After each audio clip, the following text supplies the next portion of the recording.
I'm a gym rat student and content creator, and with multiple interests, the most crucial step in achieving it all is discipline. This one word has been romanticized, idealized, and taught in different contexts, but I think at the end of the day, it all comes down to you. Discipline is the key to unlocking your goals and becoming your dream self. Yet, why is it so hard to accomplish? Well, luckily for you, I'm gonna teach you how I stay disciplined every single day.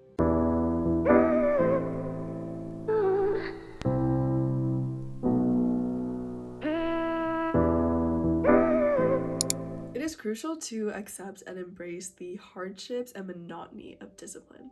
Your dream life is romanticized in your head, and it seems like this amazing thing. But once you try and face a hardship or complication, you most likely quit. In order to prevent that from happening, you need to accept that going to the gym or being consistent with your goals is going to suck and it's going to be very difficult. By contrast, something that goes untold is that quitting is actually a major component of discipline. Now, what do I mean by that? Well, quitting isn't the determining factor of whether or not you accomplish your goals. The end all be all is giving up for good. Success isn't found in your accomplishments, but it's found in the amount of times you failed and then got back up. Step 2, find the formula. You need to find the formula that's going to work for you in order to get your wish done.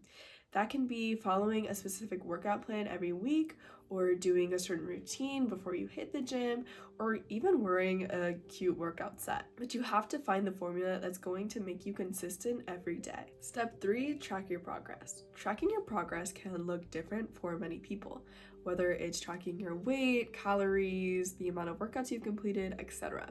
But when it comes to discipline, I recommend tracking your wins. For example, I track my PRs in literally the notes app on my phone right after I hit them. One reason is, of course, to ensure I'm getting stronger and I'm making progress in the gym.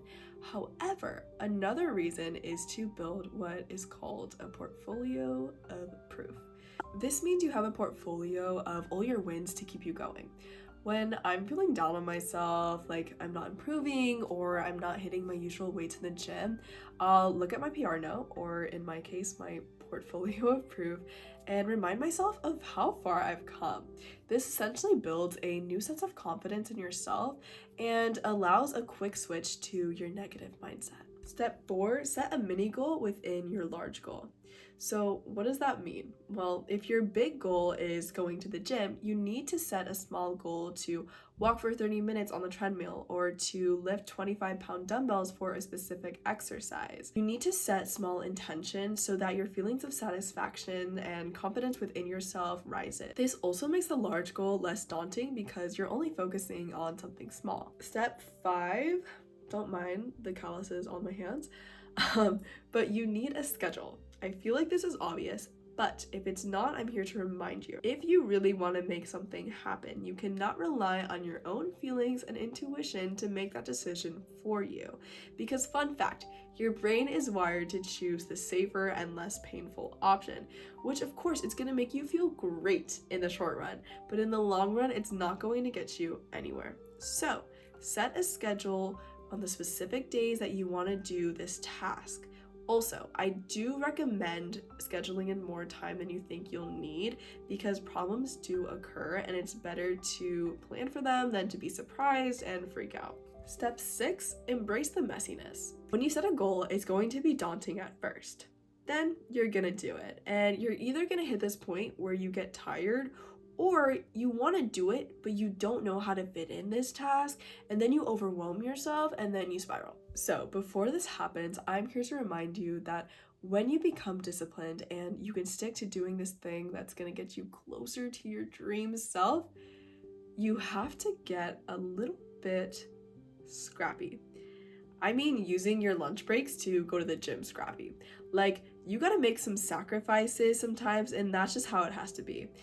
And I'm not saying do this all of the time, but the process of becoming disciplined is messy and it's not linear. So it's better to embrace it than to run away from it. Step 7, visualization. When it comes to visualization, specifically for discipline, you have to imagine yourself walking into the gym, opening the doors, using the machines, and specifically how you feel afterwards. Then imagine the alternative, aka staying in your comfort zone. So in this case, it could be staying at home, watching Netflix until you get a headache, not feeling very great about yourself. Then I want you to ask yourself, which reality do I want to make come true? And finally, step 8, reflect. When you set goals for yourself, you're doing it naively.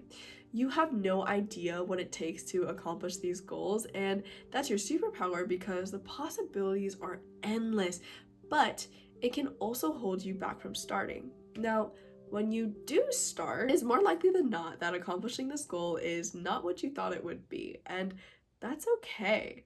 For example, if you wanted to do a 30-day get slim quick at home workout series and you followed that and you were super consistent, super disciplined, but you saw no results, that's perfectly fine. And that happens to more people than you would think.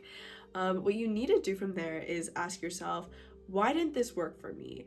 Was my diet not where it needed to be? Do I even enjoy at home workouts? Or do I want to try something else? Ask yourself questions and reflect on these things because it's totally okay to regroup and recuperate. The thing is, you shouldn't give up on your goals. Don't be disheartened if something doesn't work out, but always try something new and be open-minded to go from there. All right, guys, that's all the tips I have for you. I hope you found them very useful. But please do not click out of this video right now, okay? I've been guilty of this, but you need to get out a piece of paper, write down your goal, and actually follow these 8 steps. Learning is just the start. What matters is taking action. Growth comes from doing, not just knowing. Yeah.